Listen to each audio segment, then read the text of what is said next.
માંગરોળ નગરપાલિકા સંપમાં મહાપરિયોજના હેઠળ પાણીની આવક શરૂ થતાં ચીફ ઓફિસર સહિત ભાજપ આગેવાનોએ મુલાકાત લીધી।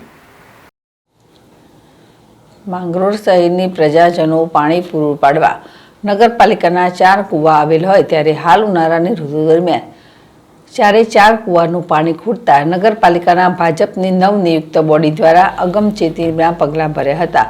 દર વર્ષે ભર ઉનાળે પાણીની મોટી સમસ્યા ઊભી થતી હતી, જેને લઈને નગરપાલિકા ચીફ ઓફિસર અને ધારાસભ્ય અને વેલજીભાઈ મસાણી અને નગરપાલિકા પ્રમુખ દ્વારા મહી પરિયોજના હેઠળનું પાણી માંગરોળને મળે તે માટે મિટિંગ યોજી હતી। 1 મહિના અગાઉ સરકારમાં રજૂઆત કરી માંગરોળની જનતાને સમયસર પાણી મળી રહે તેવા પ્રયાસ કરવામાં આવ્યા, જેને લઈ હવે નિયમ મુજબ પાણી વિતરણ થતું રહેશે।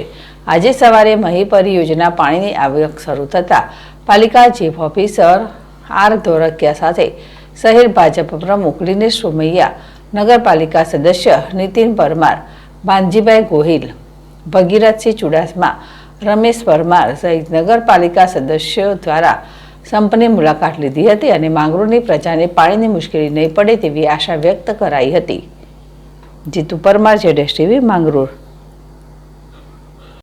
हाँ, માંગરોળ નગરપાલિકામાં આપણે પાણીની વ્યવસ્થા માટે ઢેલાણા અને કામનાથ રોડ ઉપર 4 કૂવા આવેલા હતા, જેમાંથી આપણે પાણી સપ્લાય કરતા હોઈએ છીએ। પણ ઉનાળાની ઋતુમાં પાણી તેમાં ખતમ થઈ જતું હોય છે, એટલે આપણે આજથી 1 મહિના પહેલાં પાણી વિભાગને લેટર કરીને 7 MLD જેટલું જ આપણી જરૂરિયાત મુજબનું પાણી માંગેલ હતું અને આજ રોજ આપણા કૂવામાં પાણી ખતમ ના થઈ જતા પરંતુ ઓછું થઈ જતા આજે એની મહી પરિયોજનામાંથી સપ્લાય કરવાની ચાલુ કરી છે। આથી આજ અમે તમામ સભ્યો સાથે અને અહીંયા વિઝિટ લીધેલી છે અને પાણીને કનેક્શન